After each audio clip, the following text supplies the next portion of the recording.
Assembly నుంచి అలిగిపోయిన car నీళ్ల మీద మాట్లాడలేకనే అంటున్న సర్కారు దుర్గం చెరువు కబ్జా పెట్టిన ఎమ్మెల్యే గారు కొత్తేడాది బిర్యానీల జోరు అన్నిటికంటే మొదలు హెడ్లైన్స్ చూడాలి మీరు.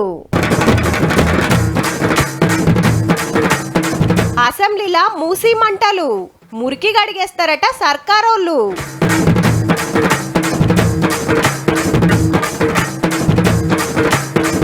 బాయ్కాట్ చేసిన బీఆర్ఎస్ హరీష్ సార్కేనట ట్రబుల్.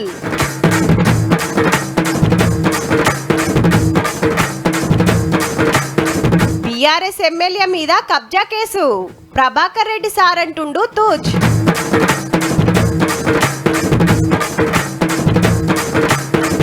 బగ్గ తిన్నరు బిర్యానీ ఏందో చెప్తాంగా కహానీ.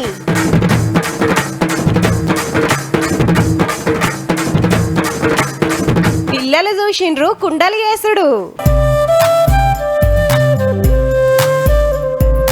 మా గల్లీలా ఓ తాత చెప్తుంటాడబ్బా, వెనకట మూసి నదిలా 5 పైసల బిల్లేస్తే చెక్కున మెరుస్తుండేనట. అంటే నీళ్లు గంత తేటగుండేనన్నట్టు. ఏడ పడతాడా దోషిల వట్టి తాగేదట.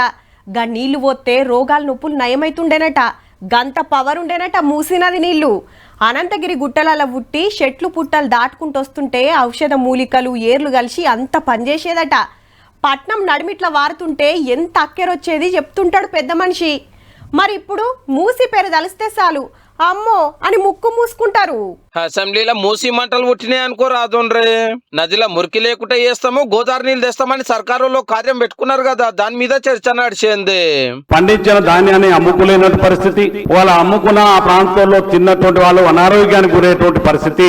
కొన్ని కంటామినేటెడ్ వాటర్స్ వ్యాన్లలో తీసుకొచ్చి ఉస్మాన్ సాగర్, హిమాయత్ సాగర్ లో వేస్తున్నారండి. మీరు ఈ నాలాలు డెవలప్ చేయకుండా మీరు కోట్ల రూపాయలు మూసిలో పెట్టి వేస్ట్ అని నేను చెప్తా ఉన్నాను. మూసి ఆధునీకరణకు సంబంధించినటువంటి పనులు వికారాబాద్ ప్రాంతం నుంచి స్టార్ట్ చేయాలి. 1000 కోట్ల రూపాయలు కేంద్రం నుండి నిధులు వచ్చినాయి తప్పితే ఆ ఎస్టీపీలని గత ప్రభుత్వం గాని ఈ ప్రభుత్వం గాని ఎందుకు మెయింటైన్ చేస్తలేదు? गोदावरी का पानी आप ला के डालेंगे और बारिश भी आएगी तो फिर वो पानी जाएगा कहां से? అన్ని పార్టీల ఎమ్మెల్యేలకు మాట్లాడే ఛాన్స్ ఇస్తే హరీష్ రావు సార్ తర్వాత అందరికి సమాధానాలు చెప్పిండు సీఎం రేవంత్ రెడ్డి సారు.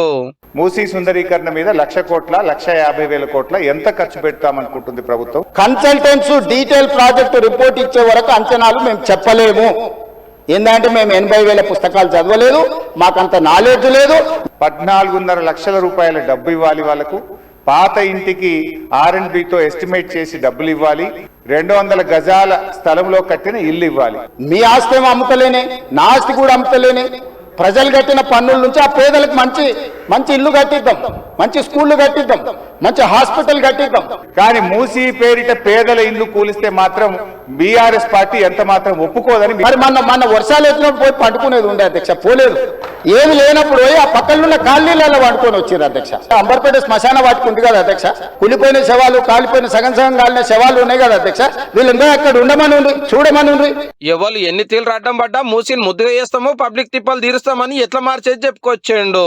ఓ బ్యాంకులు 4,500 కోట్ల రూపాయలు లోన్ ఇస్తానికి తయారుగా ఉన్నారట. బాపు ఘాట్ దగ్గర గాంధీ సరోవర్ మనం నిర్మించదలుచుకున్నాం అధ్యక్ష. నార్సింగ్ దగ్గర ఒక జంక్షన్, బాపు ఘాట్ దగ్గర ఇంకొక జంక్షన్, చార్మినార్ దగ్గర ఇంకొక జంక్షన్, చాదర్గట్ దాటిన తర్వాత ఇంకొక జంక్షన్. ఔటర్ రింగ్ రోడ్ నుంచి సిటీలోకి వచ్చే వాళ్ళు అక్కడికి వచ్చి ప్రతి సర్కిల్ లో ఎక్కడానికి దిగడానికి కూడా ట్రంపెట్స్ క్రియేట్ చేయమని. నది ఒడ్డు పోంట ఆడాడ పార్కులు, బిజినెస్ సెంటర్లు పెడతారట. అంతేకాదు 850 సంవత్సరాల పురాతనమైన శివాలయం మంచిరేవుల దగ్గర ఉంది అధ్యక్ష. ఈ రోజు అక్కడ శివాలయం కట్టదలుచుకున్నాం అధ్యక్ష. ముందుకు వచ్చిన తర్వాత మక్కా మసీద్ ఉన్నది, ఒక అంతర్జాతీయ స్థాయి మసీదును అక్కడ కట్టదలుచుకున్నాం అధ్యక్ష. గౌలిగూడ దగ్గర ఒక అద్భుతమైన స్వర్ణ దేవాలయం లాంటి, ఉప్పల్ ప్రాంతంలో మెదక్ చర్చ్ లాంటి ఒక అద్భుతమైన చర్చిని కట్టదలుచుకున్నాం అధ్యక్ష. మూసీ నది పరివాహక ప్రాంతంలో మూసీ వరదలు వచ్చి సిటీలో తక్లీఫ్ కాకుండా, నల్గొండ జిల్లా భూములు ఖరాబు కాకుండా ఇంత మంచి కార్యం చేస్తుంటే కారోలు అడ్డం పడుతున్నారని ముఖ్యమంత్రి సార్ గరం అయితే దాని మీద కూడా గడ్బడైంది చాలా సేపు. ఆయన దుఃఖం చూడు, ఆయన బాధ చూడు. మూసీలో ఉన్న కాలుష్యానికంటే వీళ్ళ కడుపులలో అంతకంటే ఎక్కువ విషయం ఉంది అధ్యక్ష. విషం జిమ్ముతున్నారు. ఈ మనుషుల కడుపుల్లో ఉన్న విషయం మూసి కాలుష్యానికంటే ప్రమాదకరంగా తయారైంది అధ్యక్ష. కళ్ళు చూడండి అధ్యక్ష, అసలు వాళ్ళ కళ్ళలో చూడండి. వాళ్ళ కళ్ళగిన ఓలే శక్తి ఉంటే ఆ విషపు కళ్ళతో చూస్తే మొత్తం కాలి బూడిదైపోయేటట్టు చూస్తున్నారు అధ్యక్ష. కప్పిపుచ్చుకోవడానికి అద్దాలు పెట్టుకుంటున్నారు అధ్యక్ష. అది కప్పిపుచ్చుకోవడానికి అద్దాలు పెట్టుకుంటున్నారు అధ్యక్ష. అద్దాలు పెట్టుకున్నా అసలు మూసి కంపు కంటే ముఖ్యమంత్రి గారి మాటల కంపు ఎక్కువ సార్. అది వినడం చాలా కష్టం. కానీ ముఖ్యమంత్రి గారికి అంత ఆవేశం ఎందుకు? కడుపుల విషయం మాకున్నదా ఆయనకున్నదా? ఏం మాట్లాడుతున్నారు సార్ ఆయన? సీఎం గారు మమ్మల్ని అనకూడని మాటలు అన్నాడు, మాకు మైక్ ఇస్తలేరని అసెంబ్లీలోకి వెళ్ళి బయటకు వచ్చి అమరవీరుల స్తూపం కాడ ధర్నా చేసిండ్రు. ఇలా మూసి ప్రక్షాళన కంటే ముందు ముఖ్యమంత్రి గారి నోరు ప్రక్షాళన చేయాల్సిన అవసరం ఉంది. నిరసనగా ఈ శాసనసభ సమావేశాలను బీఆర్ఎస్ పార్టీ బైకాట్ చేస్తుంది. అంటే ఈ కిందకు అసెంబ్లీకి రారన్నట్టు. అంటే ఇంకా జిహెచ్ఎంసీలో 7 మున్సిపల్ కార్పొరేషన్లు, 20 మున్సిపాలిటీలు కలిపే బిల్లు, ప్రైవేట్ యూనివర్సిటీల బిల్లు, మోటార్ వెహికల్ బిల్లు పెడితే చర్చలు చేసినాక ఓకే అయినాయి. ఉపాధి హామీ పథకం నుండి మహాత్మా గాంధీ పేరును తీసేద్దని తీర్మానం చేసిండ్రు. రాష్ట్ర ప్రభుత్వం కాంట్రిబ్యూషన్ ఇవ్వకూడదు అధ్యక్ష, మొత్తం కేంద్రమే ఇవ్వాలి. 100 రోజులు ఇంతకు ముందు ఇచ్చే పని నుంచి ఇప్పుడు 75 రోజులకే తగ్గింది. ఈనాడు కేంద్ర ప్రభుత్వం తీసుకొచ్చిన చట్టం వల్ల ఆ అవకాశాన్ని కోల్పోయి పట్టణ ప్రాంతాలకు మళ్ళీ వలసల బాట పట్టే పరిస్థితి వచ్చింది. ఎమ్మెల్యే అవుడంటే ఏందుల్లా? ఫస్ట్ అసెంబ్లీలో మాట్లాడతాడు, తిప్పల మీద కొట్లాడతాడు, కావాల్సినది తెస్తాడు, రావాల్సినవి పట్టుకొస్తాడు అనుకుంటాం.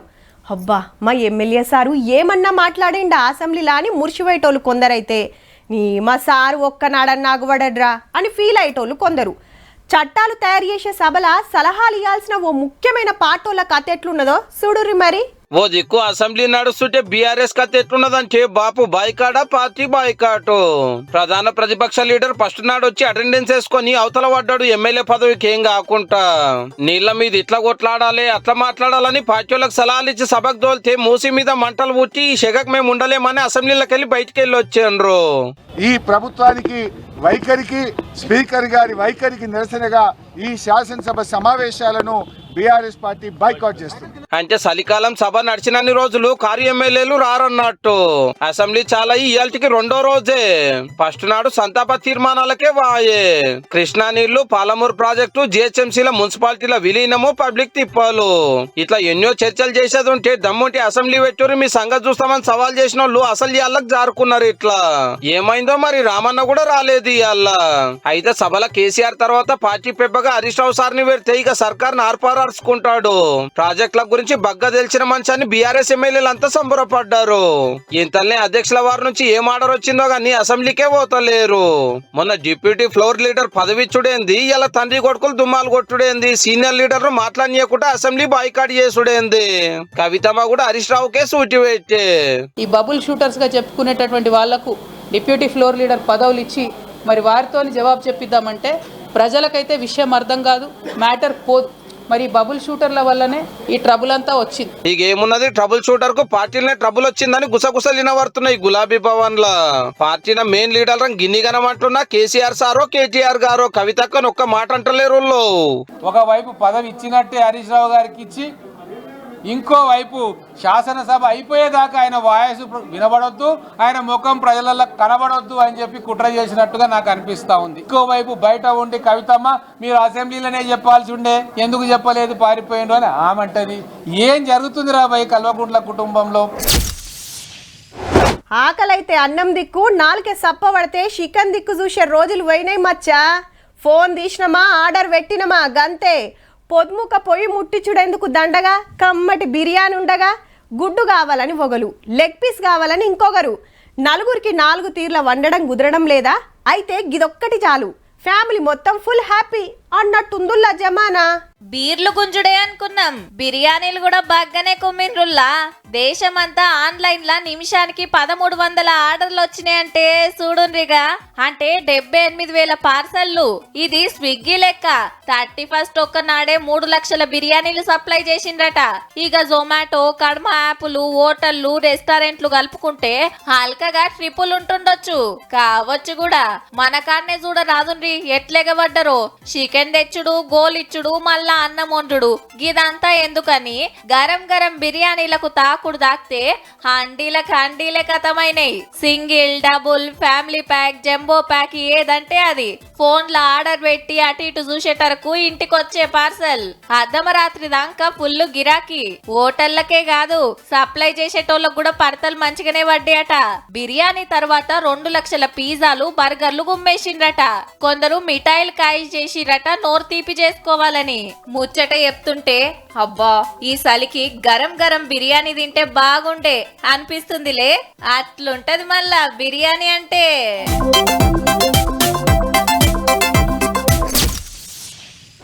హైదరాబాద్ అంటే చార్మినార్, గోల్కొండ కోట, ట్యాంక్ బండ్, హుసేన్ సాగర్ల బుద్ధుడు, Falaknuma palace, Secunderabad rail station, హైటెక్ సిటీ, సాలార్జంగ్ మ్యూజియం, 125 అడుగుల అంబేద్కర్ విగ్రహం, సచివాలయం.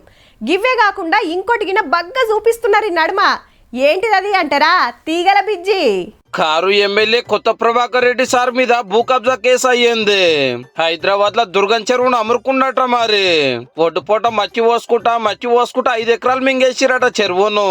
ఇక జాగల పార్కింగ్ సౌలత్ చేసి నెలకు 50 లక్షలు కమాయిస్తున్నారట బీఆర్ఎస్ ఎమ్మెల్యే గారి ఇంటి వాళ్ళు.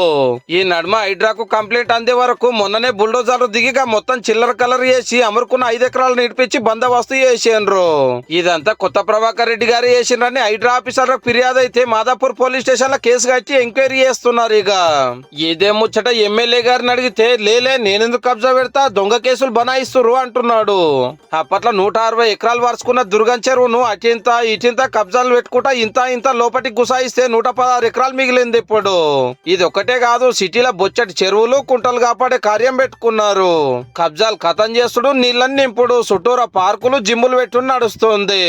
అంతేకాదు సంక్రాంతికి పతంగుల పండుగ చెరువుల కాడనే చేస్తారట.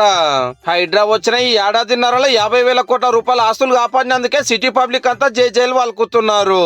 లేకుంటే ఈ 5 ఏళ్లలో ఇంకెన్ని చెరువులు పార్కులు మింగేద్దురోపో.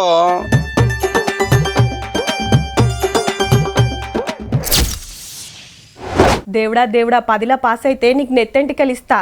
ఇంటర్లో మంచి మార్కులు వస్తే కొండకు నడిచొస్తా. తల్లి నాకు మంచి కొలువు దొరికితే నీకు ముక్కుపుడక ఏపిస్తా. కోరుకున్న పిల్లతోటి లగ్గమైతే తెల్లారే గుడికి తీసుకొస్తా. పిల్లగాడ ఉడితే నీకు ఒడిబియ్యం పోస్తాం. ఇగో గిట్లా మొక్కుకుంటారు. అనుకున్నవి జరిగితే వచ్చి మొక్కులప్ప చెప్తారు. ఇప్పుడు గీ ముచ్చట దేనికంటే కొండగట్ట అంజన్న గుడికి రేపు పెద్ద భక్తుడు వస్తుండు. అవు పవన్ కళ్యాణ్ సారే తిరుపతి గుడికెళ్ళో 35 కోట్ల రూపాయలు పంపుతురు కదా సౌలతులు పెంచుమని. గా పనులు చాలు చేస్తానికి అన్నట్టు 100 ధర్మశాల 2000 మంది ఒక్కపారే దీక్ష విరమణ చేసే మండపం కట్టే పని సురువు చేస్తాడట ఆంధ్ర చిన్న సీఎం సారు. మన కొండగట్ట అంజన్న పవన్ అన్నకి ఇష్టమైన దేవుడు. మళ్ళా అప్పట్లో ప్రజారాజ్యం పార్టీ ప్రచారానికి వస్తే హుస్నాబాద్ కాడ కరెంటు తీగదాకి జర్రంతలా బయటపడ్డాడు. అంతీ దేవుని దయ అని గట్టి నమ్మిక పట్టిండిగా. జనసేన పార్టీ పెట్టినాక కూడా ప్రచారం ఈడికెళ్లే సురువు చేసిండు. మొన్న అసెంబ్లీ ఎలక్షన్ లో వారాహి రథానికి కొండగట్టుల్నే పూజలు చెప్పించుకొని ఆంధ్ర అంతటా తిరిగితే అఖండ మెజారిటీ వచ్చే చిన్న సీఎం సీట్లకు ఊకునే. గా పదవచ్చినాకో మల్క దర్శనానికి వస్తే సౌలతులు వేస్తే బాగుంటదని అడిగిర్రట అయ్యవార్లు. ఇదే ముచ్చట తిరుపతి గూడలోకి చెప్తే 35 కోట్లు సాంక్షన్ చేసిర్రన్నట్టు. ఇక రేపు పవన్ సార్ వచ్చిపోయినాక ఏమేం డెవలప్మెంట్ చేయాలని ఓ రిపోర్ట్ తయారు చేసి ముంగడికి పోతామన్నాడు లోకల్ ఎమ్మెల్యే మేడిపల్లి సత్యమన్న. ఈ కార్యక్రమం తర్వాత ఒక మాస్టర్ ప్లాన్ కోసం కొండగట్టు అభివృద్ధి కోసం ఒక పక్కా మాస్టర్ ప్లాన్ తోటి ముఖ్యమంత్రి గారికి నివేదిస్తాం. రేపటి ముచ్చట రేపు చెప్పుకుందాం. ఇయాల్టికైతే గింతే.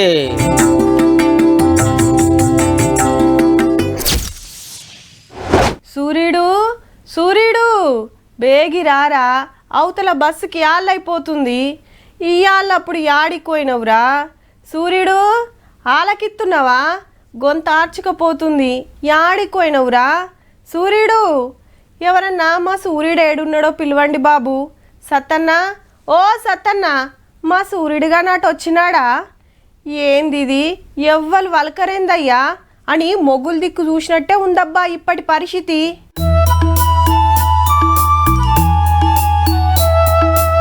పోదుమా వద్దా అని వెనక ముందాడుతున్నాయి బండ్లు. కదలాలంటే తొవ్వగాన రావాలే కదా. పట్నం శంషాబాద్ ఏరియాల పొగ మంచుతోని చిన్న తిప్పల కాదు, కిలోమీటర్ల కమానం జామ్ అయింది. మంచు చేయబట్టి శంషాబాద్కెళ్ళి కొన్ని గాలి మోటార్లు బంద్ పెడితే కొన్ని ఆల్చెంగా తిప్పిండ్రు. నార్సింగ్, కోకాపేట్, మణికొండ, గండిపేట, రాజేంద్ర నగర్, కిస్మత్పుర, ఉప్పలు, ఎల్బీ నగరు, హైత్ నగరు, అబ్దుల్లాపూర్ మేట్, పెద్దంబర్పేట ఆడ ఈడనేం లేదు. పట్నం అంతటా వరుసుకుంది మంచు దుప్పటి. ఎదురుంగా ఏమొస్తున్నాయో దగ్గరికి వచ్చేదాకా తెలుస్తలేదు. బండ్ల గుడల చూడురి ఎట్లుందో. నార్సింగ్లా గుడినే గమ్మేసింది.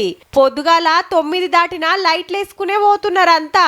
పనుల మీద బయటికి పోతోళ్లకు సుక్కలు కనబడుతున్నాయి. పట్నంలోనే కాదు జిల్లాల సుత ఇదే పరిస్థితి. అటు పల్లెల్ల ఇటు పెద్ద సడక్ల మీద మస్తు తిప్పలైతుంది.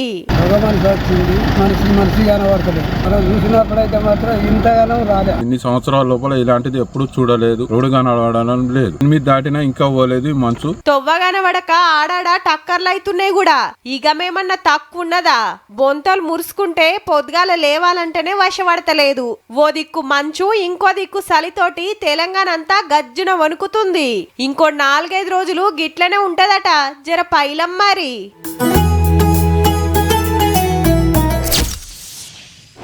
పులిహోర, దద్దోజనం, చక్కెర పొంగలి, వడలు, గుడాలు, అటుకుల బెల్లం, పాయసం, పరమాన్నం, స్వీట్లు, పండ్లు, ఫలాలు. ఓ ఇట్లా తీరొక్కటి పెడతారు దేవుళ్ళకు నైవేద్యాలు. అటెనక భక్తులకు ప్రసాదాలు వంచుతారు. అన్నీ చెప్పినా కానీ ఇంకోటి మర్చిపోయినా అంటుర్రా. హౌ లడ్డూనే. ఏ గుడికి పోయినా లడ్డు ప్రసాదాలు అమ్ముతారు. కానీ అంతట ఒక లెక్క, కొండ మీద ఇంకో లెక్క మరి. రోజుకు 3,75,000, నెలకు 11.5 లక్షలు, ఏడాదికి 13.5 కోట్లు. ఆమ్దాని గాదుల్లో ఈ 7 కొండల ఎంకన్న కమ్మటి లడ్డూలు. అంతకు మున్పు ఏడాది కంటే 1,37 లక్షలు ఎక్కువ అమ్మిండ్రట. దేవుని దర్శనం గాంకనే భక్తులంతా అటే లైన్లు కడతారాయే. దర్శనం టికెట్ మీద ఒకటి ఫిరీగిస్తారు. ఆ 10K ఎక్కువ కావాలంటే 50 రూపాయలకు ఒకటి చొప్పున కొనుక్కోవాలి. ఇంటి పక్కనోళ్ళు, చుట్టాలు, దోస్తులు ఇట్లా అందరికి పంచాలనాయే ప్రసాదం. భక్తులు పెరుగుతుండే వరకు తయారు చేసుడు కూడా పెరిగింది. లడ్డు పోటు పెద్దగా చేసి దినం 700 మంది ఇరాం లేకుండా కష్టపడి రోజుకు 4 లక్షలకు మీదనే చేస్తున్నారట. భక్తులకు కమ్మటి ప్రసాదం, గుడికి ఆమ్దాని. ఇక వైకుంఠ దర్శనాల కోసం కొండకు శీతం వస్తున్నారు. ఫ్రీ దర్శనానికి 30 గంటలకు మీదనే పడుతున్నదట. అటు పెద్ద భక్తులు చూత బగ్గనే లైన్లు కట్టిండ్రు. విఐపి దర్శనాలంటే చెప్పునైతే గాని మామూలు భక్తులకు చూత తిప్పలు కాకుండా మంచి కరుచుకోండి సార్లు.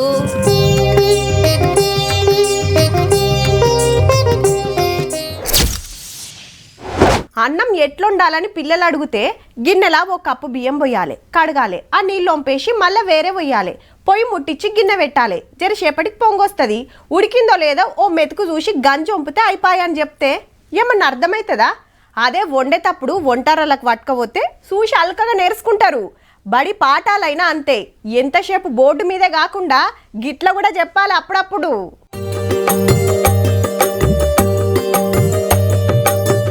రప్ప కుమ్మరి సారే తిప్పి మట్టి వేస్తున్నాడు మీద. ఆ టెన్క నీళ్ల తడితోటి నున్నగా చేసిండు.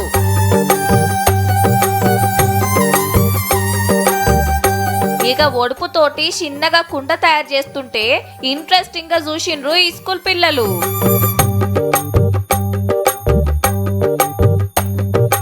చూస్తుండగానే తయారైంది. తీసి ఎండల పెట్టిండు.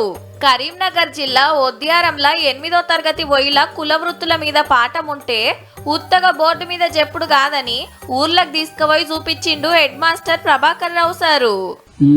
నేను పొద్దుదాకా ఎండింది, పొద్దుకి కొట్టిన కట్టెతో కొట్టి సూర్ణం చేయాలి, దాన్ని సూర్ణం చేయాలి, వేరే పారవేయాలి. ఇది బట్టి పిసికి బూట్ జొలాలి, మళ్ళా మసి జొలాలి, మళ్ళా తొక్కాలి, అందులో వేసి కాళ్ళతో నొక్కాలి.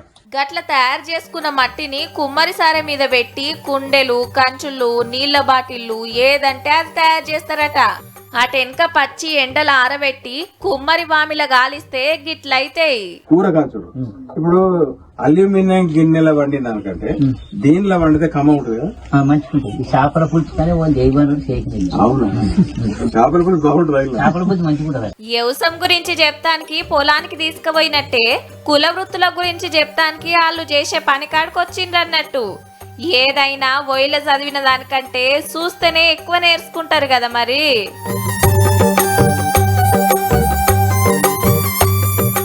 చూసిండ్రు కదా. ఇక ఇవుల్లా ఇయాల్టి తీన్మార్ ముచ్చట్లు ఉంటామల్లా. నమస్తే.